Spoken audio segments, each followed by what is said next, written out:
Students, last video में हमने देखा कि यहाँ तक हम कर चुके थे कि बहुत सारे क्लोथ्स जो हैं वो यान से बनते, यानी कि धागे से, रेसे से बनते हैं। तो ये खुद जो है एक क्या इंडस्ट्रियल प्रोडक्ट है। अब आगे, people employed in the secondary activities manufacture the primary material into finished goods. लोग क्या करते हैं कि सेकेंडरी एक्टिविटीज मैन्युफैक्चरिंग करते हैं और प्राइमरी मटेरियल उसमें जो है यूज होता है और उसके बाद जो है फिनिश्ड गुड्स यानी कि फाइनल गुड जो है तैयार होता है। तो लोग उसमें बहुत ज़्यादा जॉब भी करते हैं, पीपल एम्प्लॉयमेंट भी लोगों को मिलता है। The workers employed in steel factories, लोग कहाँ पर काम करते हैं, वर्कर कहाँ पर काम करते हैं, स्टील फैक्ट्री में करते हैं, कार में, ब्रेवरीज में काम करते हैं, टेक्सटाइल इंडस्ट्री जो कपड़े की इंडस्ट्री होती है उसमें, बेकरीज जो केक वगैरह या फिर मतलब पीने वाले जो वो होते हैं जैसे चाय वगैरह होती है। तो इस तरीके से फॉल इनटू दिस कैटेगरी, वो सब जो है इस कैटेगरी में आते हैं। Some people are employed in providing services, कुछ लोग क्या करते हैं, सर्विस प्रोवाइड करते हैं।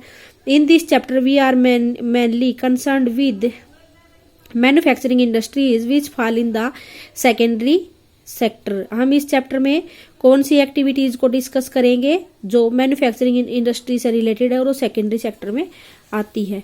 The economic strength of a country is measured by the development of manufacturing industries. Economic strength जो है कंट्री की वो जो मैन्युफैक्चरिंग इंडस्ट्री है उनके डेवलपमेंट से ही मेजर की जाती है। यानी कि जिसके पास जितनी ज़्यादा मैन्युफैक्चरिंग इंडस्ट्रीज होंगी, जितनी अच्छी होंगी, तो उस कंट्री का डेवलपमेंट उतना ही ज़्यादा होगा।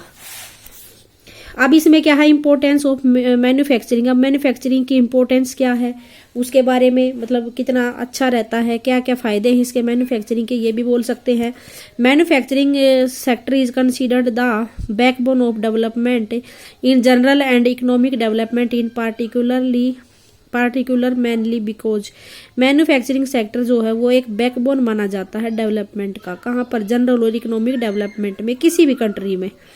अब क्यों माना जाता है, इसके अभी कई सारे बेनिफिट्स बताए हुए हैं। Manufacturing industries not only help in modernising agriculture which forms the backbone of our economy, they also reduce the heavy dependence of people on agricultural economy income by providing them jobs in secondary and tertiary sector. Manufacturing industry जो है वो सिर्फ हमारे agriculture को modern बनाने में help नहीं करती, which form the backbone of our economy, जो कि हमारी इकोनॉमी का बैकबोन है। क्या, agriculture. They also reduce the heavy dependence of people on agriculture income, वे जो है और क्या करती हैं, वो कम करती है क्या, हैवी डिपेंडेंसी, लोगों की हैवी डिपेंडेंसी को कम करती है, जो बहुत सारे लोग एग्रीकल्चर पर डिपेंड हैं।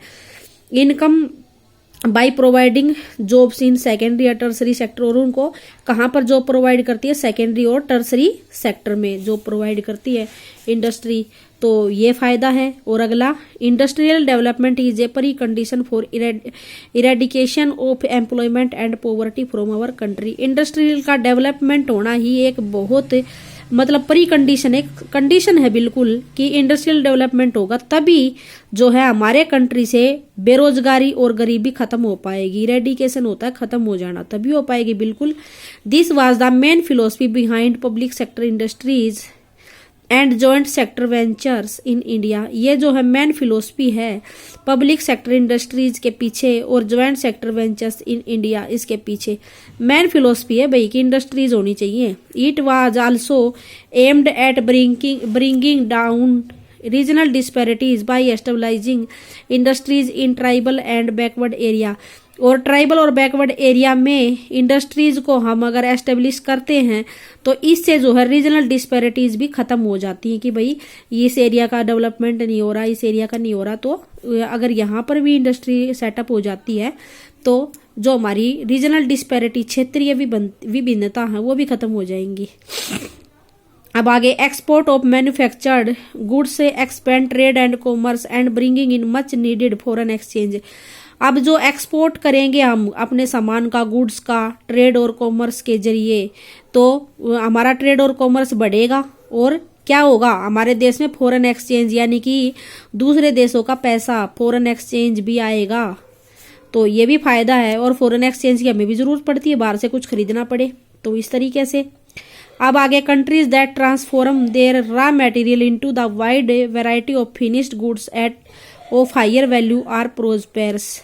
अब जो भी देश जो भी कंट्री अपने रॉ मटेरियल को बहुत बड़े लेवल पर फिनिश्ड गुड में तैयार करते हैं तो उनकी कीमत बढ़ती है और वो संपन्न हो जाते हैं।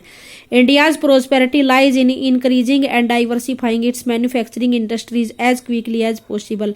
और इंडिया की समृद्धि या प्रोस्पेरिटी भी किस पर डिपेंड करती है कि ये जो इंडस्ट्रीज हैं, मैन्युफैक्चर इंडस्ट्रीज, ये बढ़े जितना जल्दी हो सके।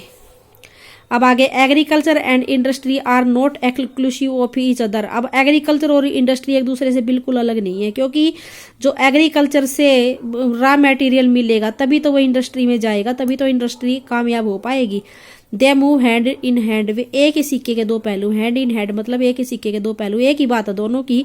For instance, the agro industries in India have given a major boost to agriculture by raising its productivity. अब क्या है कि जो इंडिया में एग्रो इंडस्ट्रीज हैं उन्होंने एग्रीकल्चर में प्रोडक्टिविटी बढ़ाने में बहुत अच्छा काम किया है, कि मेजर बूस्ट साबित हुए हैं। कैसे भाई? They depend on the latter for raw material and sell their product such as. हाँ, वहाँ से उनको रॉ मटेरियल मिलता है और वे अपने प्रोडक्ट्स को बेचते हैं, जैसे कि इरिगेशन पंप यानी कि सिंचाई के लिए पंप, ये पाइप वगैरह जो बने होते हैं, फर्टिलाइजर्स बनते हैं इंडस्ट्रीज में, इंसेक्टिसाइड यानी कि कीटनाशक जो कीड़े मकोड़े खत्म करने होते खेत से वो बनते हैं, पेस्टिसाइड कीटनाशक, प्लास्टिक और पीवीसी पाइप भी बनते हैं, मशीन भी बनती है, और टूल्स जो खेती के टूल्स होते हैं एटसेट्रा टू द फार्मर्स, उनके लिए वो बनाते हैं उसमें। दस development and competitiveness of manufacturing industries has not only assisted agriculture in increasing. अब क्या है कि डेवलपमेंट और कम्पिटिटिव जो है मैन्युफैक्चरिंग इंडस्ट्री में केवल ये एग्रीकल्चर को बढ़ाने का तरीका नहीं है, their production but also made the production process very efficient. और मतलब प्रोडक्शन को बहुत अच्छा एफिशिएंट बना सकता, सक्षम बना सकता है। In the present day world of globalisation, आज का दिन कैसा है? ग्लोबलाइजेशन का वर्ल्ड है। हम इकोनॉमिक्स में पढ़ के आए ग्लोबलाइजेशन क्या होता है, सब कुछ मिक्सअप हो जाना, यानी कि सबसे आगे निकलना है, एक दूसरे से हमारा कंपटीशन रहता है। तो प्रेजेंट डे के वर्ल्ड में ग्लोबलाइजेशन जो है उसकी वजह से our industry need to be more efficient and competitive. हमारी इंडस्ट्री को ज्यादा एफिशिएंट और ज्यादा कम्पिटिटिव होने की जरूरत है। Self sufficient alone is not enough.